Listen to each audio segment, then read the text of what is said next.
What's cracking with y'all? It's your boy Prince the Hustle God, aka Wise the Warlock, and we are reaching in our combat tool bag one more again. It is a cool black affair. Shout out to the mighty LDBC, LDBC only, LDBC or nothing, LDBC versus everybody, LDBC everywhere. Um, Guys, please support, show love. Join all of the communities of LDBC, Trilitary, TWT, the Simple Truth Network. Um, my Support my OGs, OG Carno Loco, OG K Hole, that's Black Fight Fan. Shop Usual Suspects, theusualsuspect6.com. Um, ShopUsualSuspect6.com. Support each individual usual suspect. Support my little brother Black Sun. That's the 9-4 Sun God. And check out my other two channels, HFO Church and Acting Right TV. Please at ShopUsualSuspect6.com. Also, search Combat Tool Bag and check out the fall and warm weather wear we have there, and also the cross trainers, the Combat Tool Bag cross trainers, ridiculous. Um, Also on Amazon.com.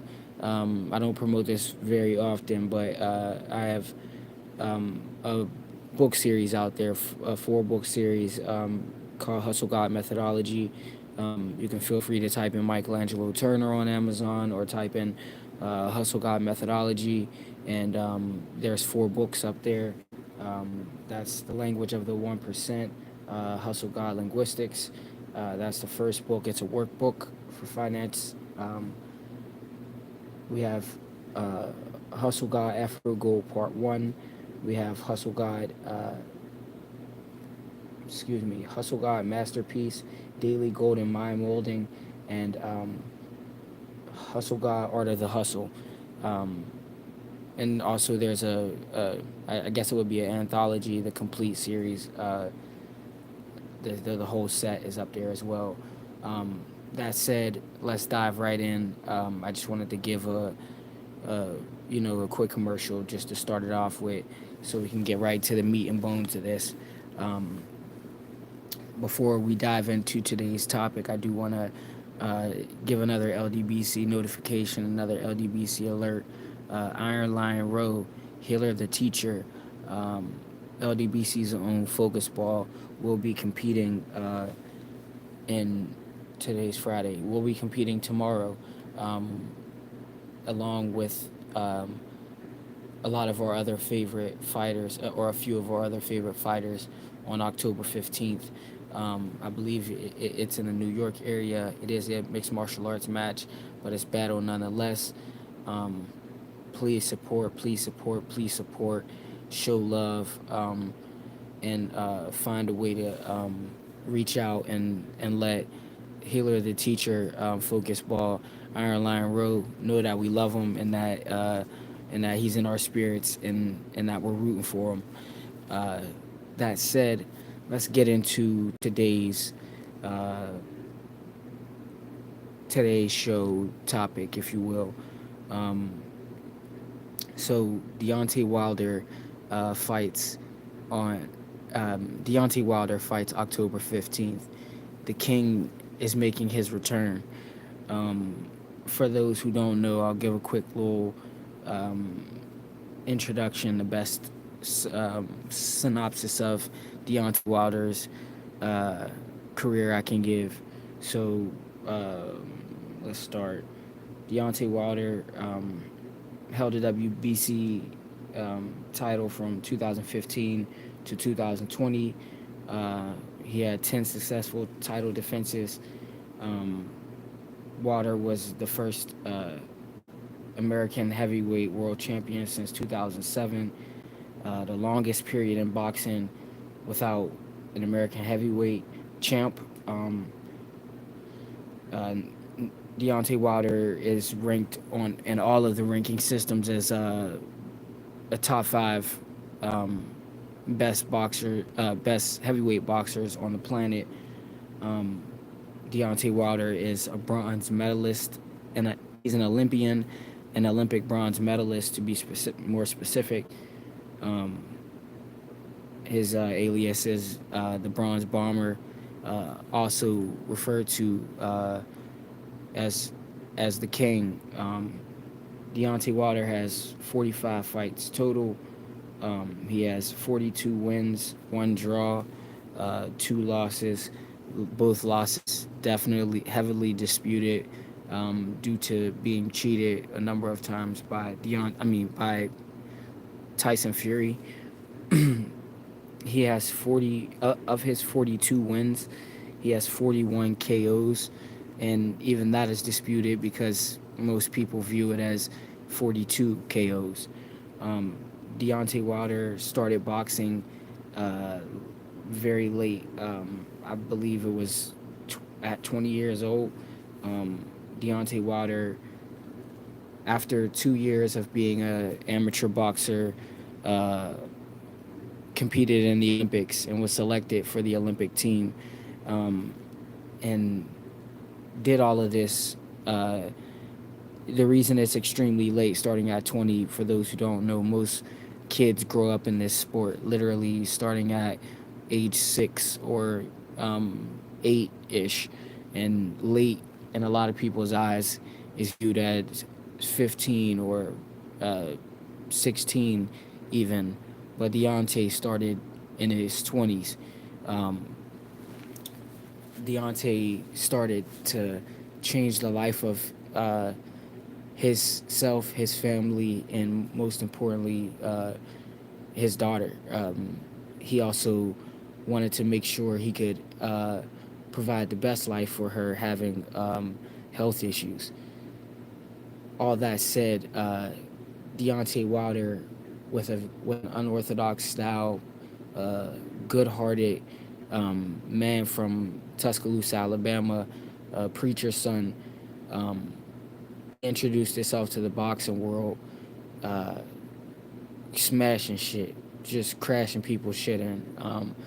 Deontay Wilder started and continues to be one of the most electrifying, one of the most explosive fighters on the planet. Um, Definitely the baddest man on the planet right now.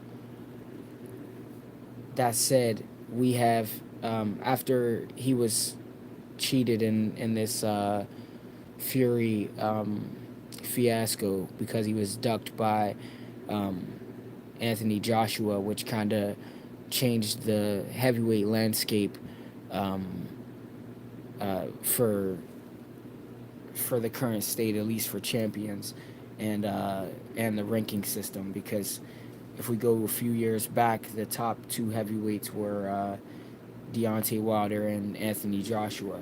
Now, if we look in most people's eyes, the top two heavyweights are the cheater Fury and Alexander Usyk. Um, but Deontay Wilder, he officially makes his return after being cheated by Tyson Fury, and thanks to OG Black Fight Fan and the General and the Queen Cece, we got a glimpse into Deontay Wilder's behind the scenes life. We got a glimpse into his training camp coming back, and then in the rollout of this fight card, we also got a lot of, well, not a lot, but we got a few good media workouts from Deontay Wilder. Um, Deontay Wilder has stylistically been um, most familiar to us as a patient sniper, who once he explodes on you and once he hits you or wounds you, he essentially decapitates you. Um, Deontay Wilder now has shown to add a different facet, a different fabric to his game, and also show to amplify certain athletic abilities. Um, Deontay Wilder seems to be a lot smoother on his feet. He literally appears to be on skates. Uh, he has dynamic foot movement. His head movement is out of this world right now. He's incorporated a lot of new blocks, parries, um, but to see the fluidity of his feet and his heads, and then the cohesion. I mean, his feet and his head. You don't have multiple heads.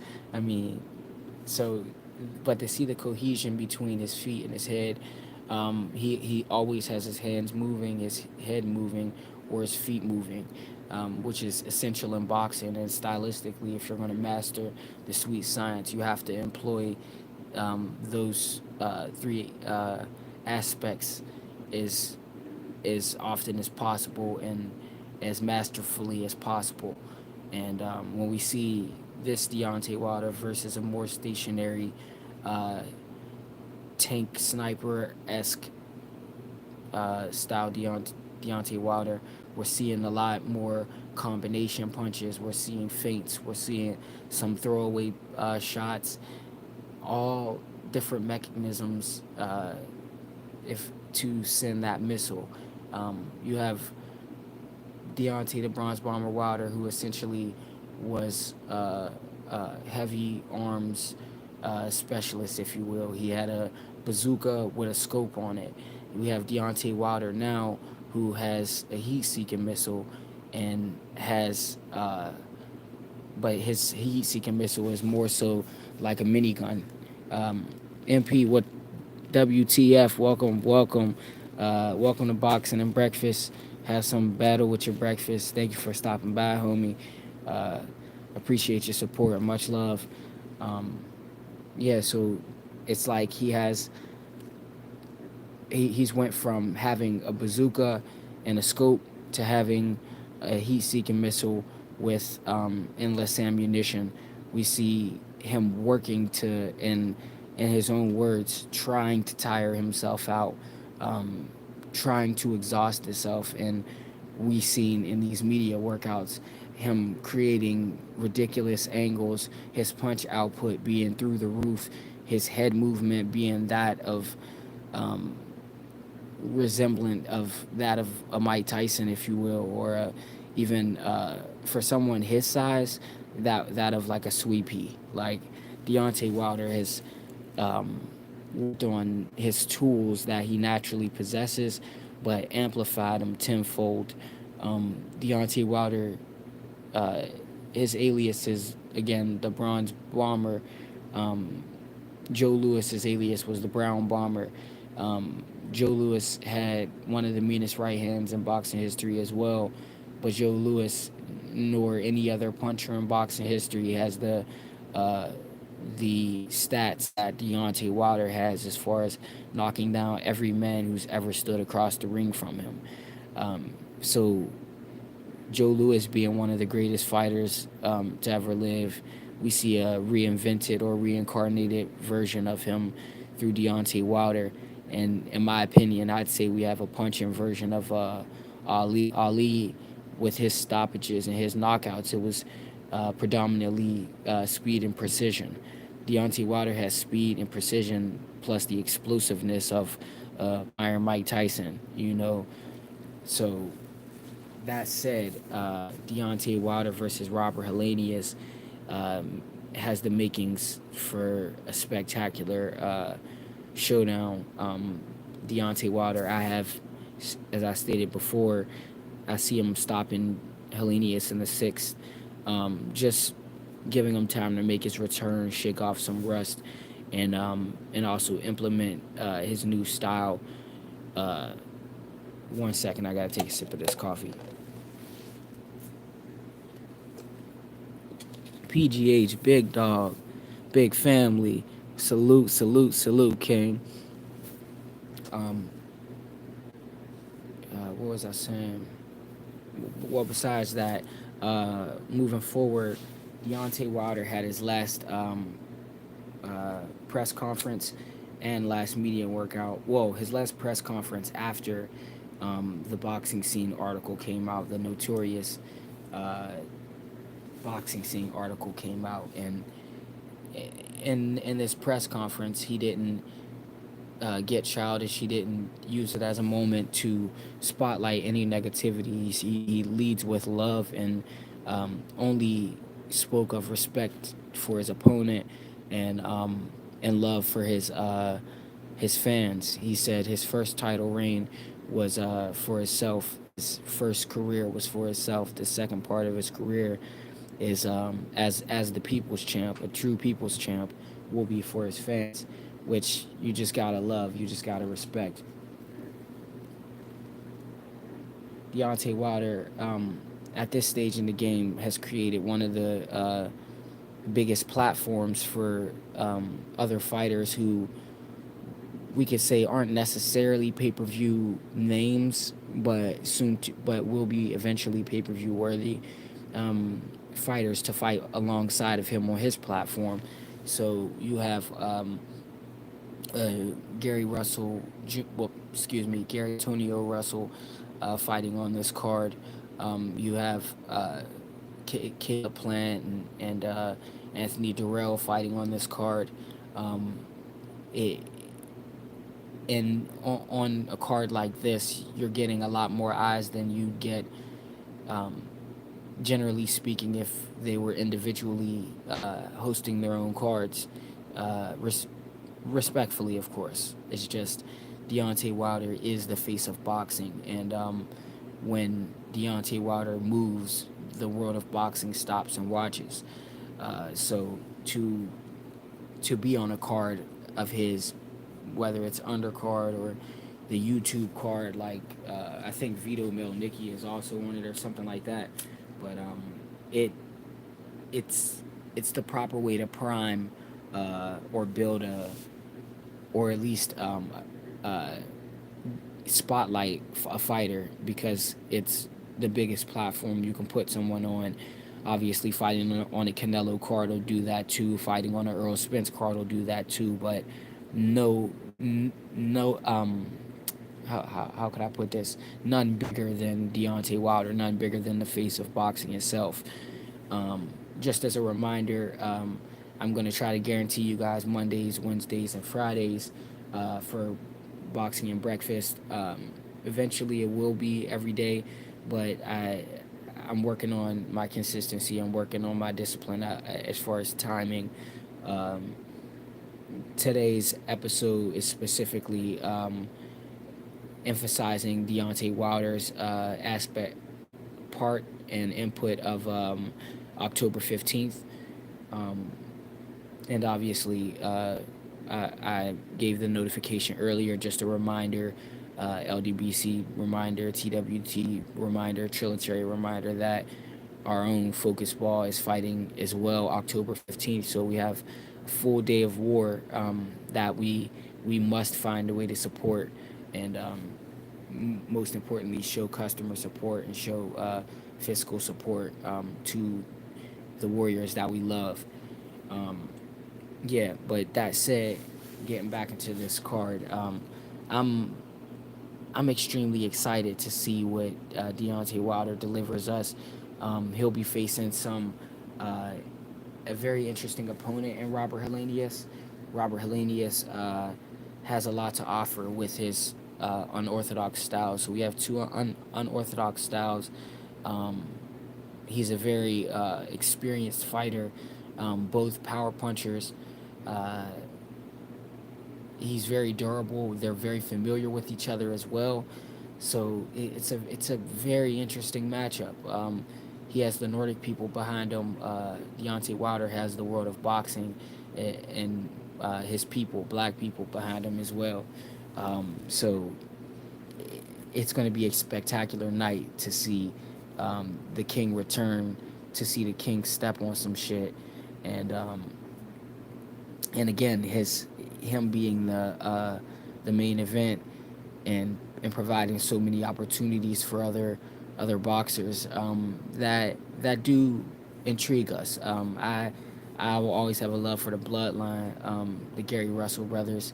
Um, to see him share a card with Wilder like his big brother, the pioneer. Well, not the pioneer. The pioneer is Gary Russell Sr., the dad, but the the person who set it off, if you will, the first, yeah, the first Mr. Gary Russell.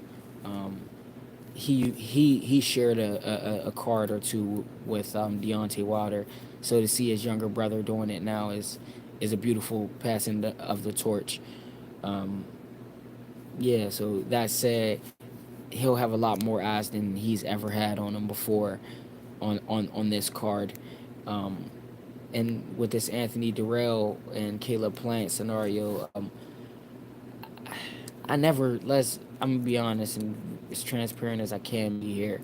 I was never a fan of the Durrell brothers, predominantly because of Andre Durrell, and he just he was the better of the boxers, and Anthony was the more dog of the boxers, like had the better banger of the boxers, but that soft shit that he do, like the passing out or I'm hurt, I'm more hurt than I am. Like, granted, in both scenarios, he was hit illegally, but when um, Arthur Abraham hit him, he looked like at the referee to complain, and then act as if he was going into a coma and rolled around on the ground and laid down to end the fight.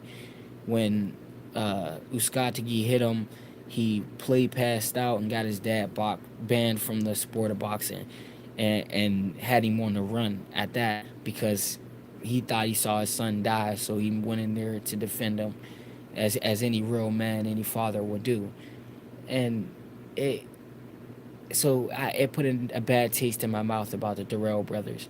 But every time I seen Anthony Durrell fight, I was like, thank you. He's nothing like Andre Durrell. And also, we seen I've never seen Anthony Durrell cry on TV like how Andre Durrell cry. Like, oh, I'll keep fighting, man. I got knocked out, man. I'll keep fighting, man. Hey, salute, opulent LD. Welcome to the table.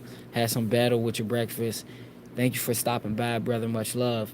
But yeah, I'm just to catch you up. I'm talking about the Anthony Durrell versus Caleb Plant fight, and just essentially give him a little bit of background on why I'm not really a Durrell brothers fan. Um, but yeah, when he was crying like that on TV, I was like, whoa, like you got a girl here, like you got a. I think he had his wife there with him. He had a whole lot of family there with him. He's crying like, keep fighting, man. I ain't no hoe. I'll show him I'm a warrior. But when it was time to show him that you was a warrior, you was playing like somebody shot you in the back of the neck. Like, come on, man. So, I. But again, the redemption song was always with Anthony. So, I tend to give Anthony a pass because he's never shown such weakness as his brother. But that said, in this rollout, when you look at the shots fired from both sides, from Caleb Plant and from Anthony Durrell, it's like, and y'all know me, this is a cold black affair. Like I tend to try to. This is about being on code. This is about being black first, and always LDBC first. And Trilitary first. Like, so literally being on code and being for the community. But it's like he them Darrell brothers, man, they seem a lot less real than Caleb. I'm just saying, like, Caleb, he seemed like, I feel I got a connection to Caleb Plant. I got a connection to Michaela Mayer because they I feel a connection from the mud. Like, they're clearly from nothing. They got humble beginnings, so that yes, they still have white privilege, but that silver spoon thing they're very unfamiliar with. They had to get it kind of how we got it. Cause what's cracking with you, D man JR? Welcome to the table. Have some battle with your breakfast. Um, this is Breakfast and Boxing. Thank you for stopping by. Much love, family. Um, yeah, but it seemed like they get it out. Not. It seemed like, if you know Caleb Plant's story, if you know Michaela Mayer's story, But um, So bringing it full circle back to this matchup, Caleb Plant and Darrell. Though I'm rooting for Darrell to win.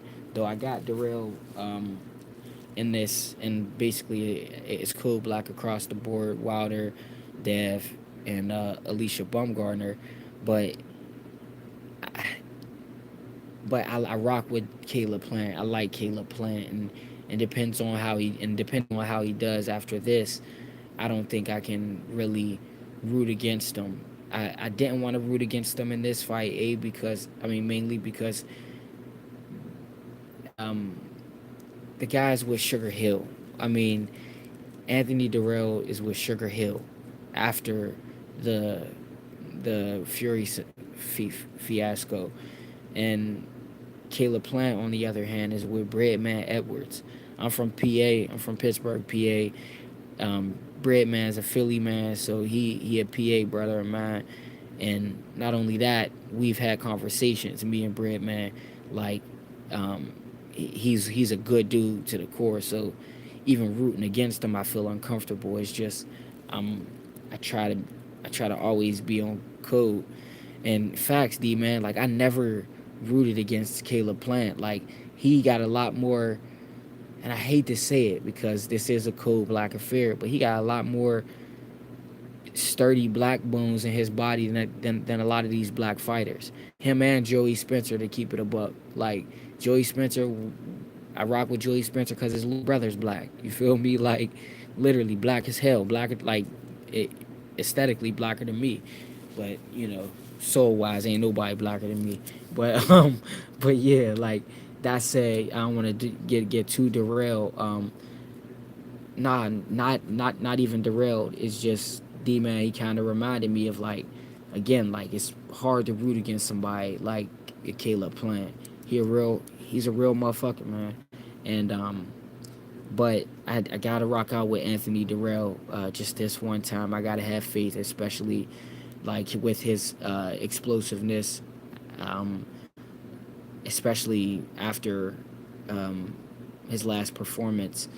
And you gotta like a story like his too. Somebody beating cancer and and really showcasing the dog in themselves even more so after. So yeah, I very much like this matchup as well. Personality wise, I'm not a fan of the Darrell brothers, and Anthony showed me why I'm not a fan of him personality wise, more so in this fight than any other fight. Thomas Morris, my certified personal training brother, salute, welcome to Breakfast and Boxing. Have a little bit of battle with your breakfast. Thank you for stopping by. Much love, family. Um, but but yeah, the card top to bottom should be uh, ain't going. Promise won't allow me to. Promise won't allow me to. Um, what you mean, D man? You ain't going to root against. You ain't going like in reference to Caleb, like, or. But yeah. Oh yeah, no, I feel you there. I feel you there. The only he was saying like, yeah, he can't root for Anthony Darrell, and it's like, to be honest, like this will be the second time I rooted for Anthony Darrell. The first time was against David Benavidez because I ain't rocking with David like that, and I don't really like the dick riders. Like it's different if you're a Latin guy and you really rock with him. You know what I mean?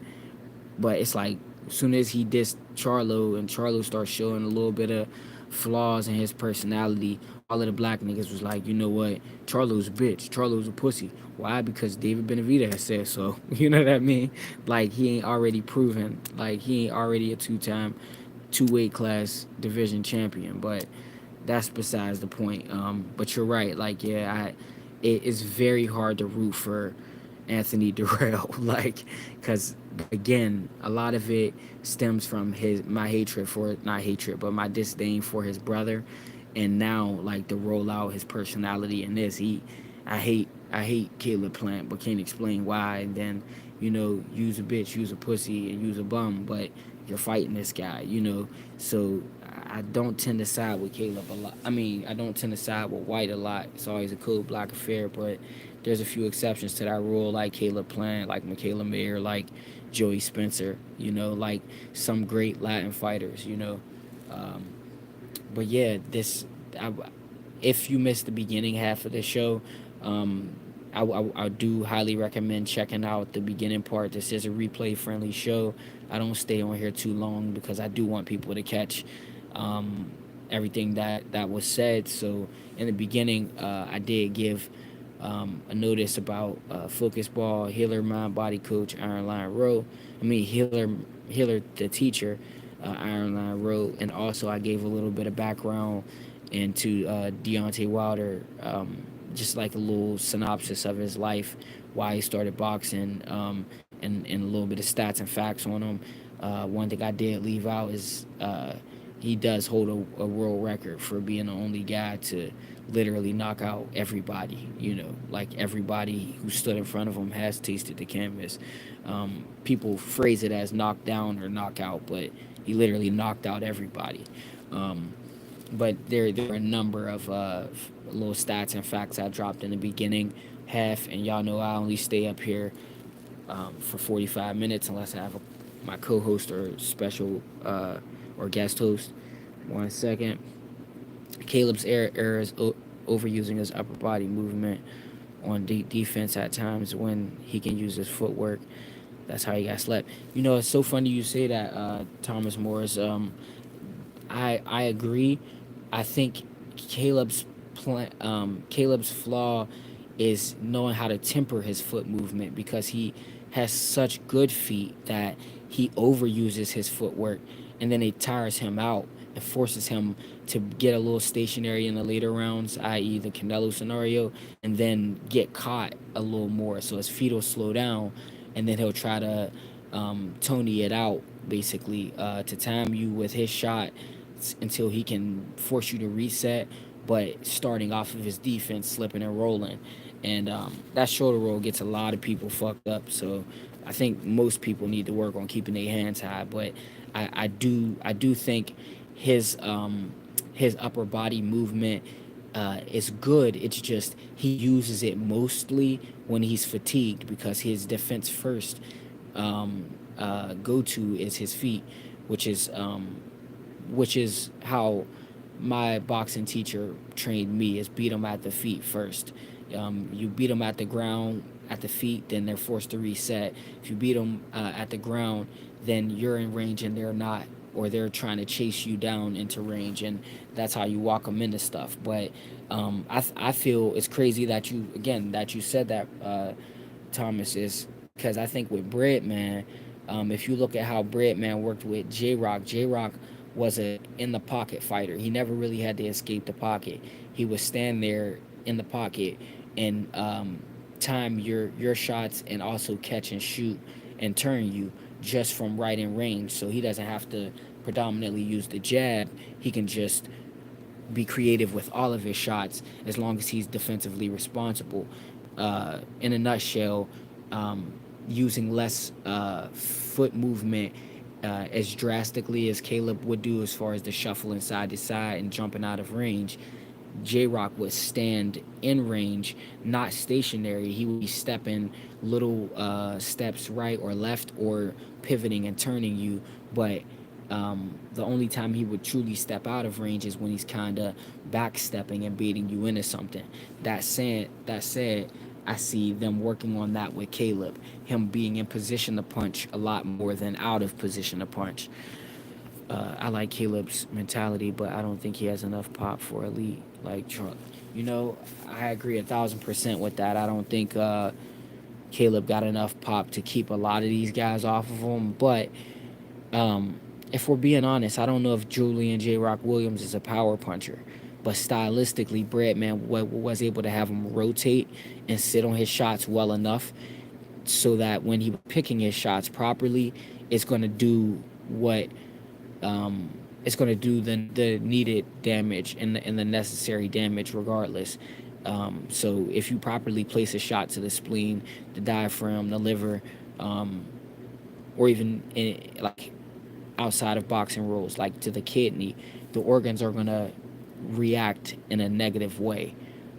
Whether your liver is balling up to try to defend itself,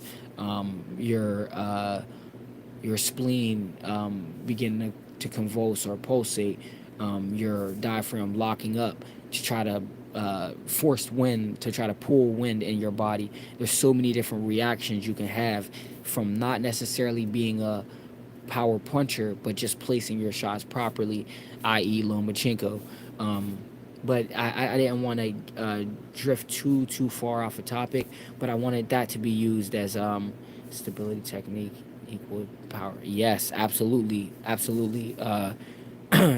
Thomas Morris and boxing, if you have balance and if you have technique, obviously, and rotation, that's what you can teach. You can't teach power, more so like in boxing, but you can teach them to rotate, to exaggerate the motions, so that you get it technically perfect, or as close to perfect as it can be.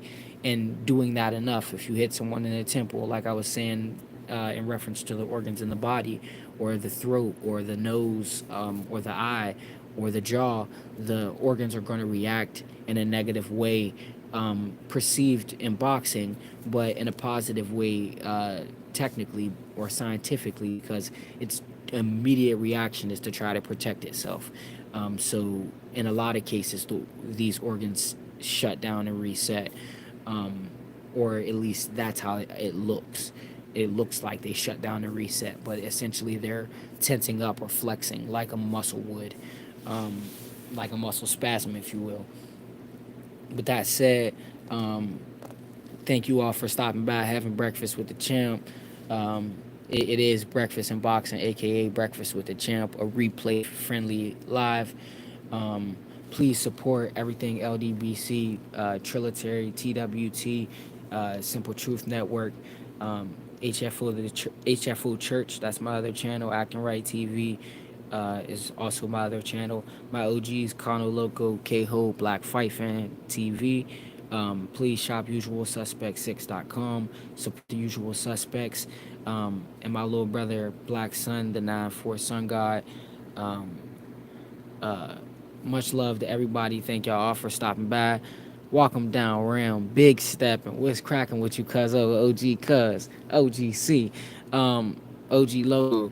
Thank you for stopping by and having breakfast with the champ. Have a little bit of battle with your breakfast. This is a replay friendly live. I try to stay on for 45 minutes or less. Uh, so please go back to the top and see what this one was about. This was supposed to be exclusively Wilder.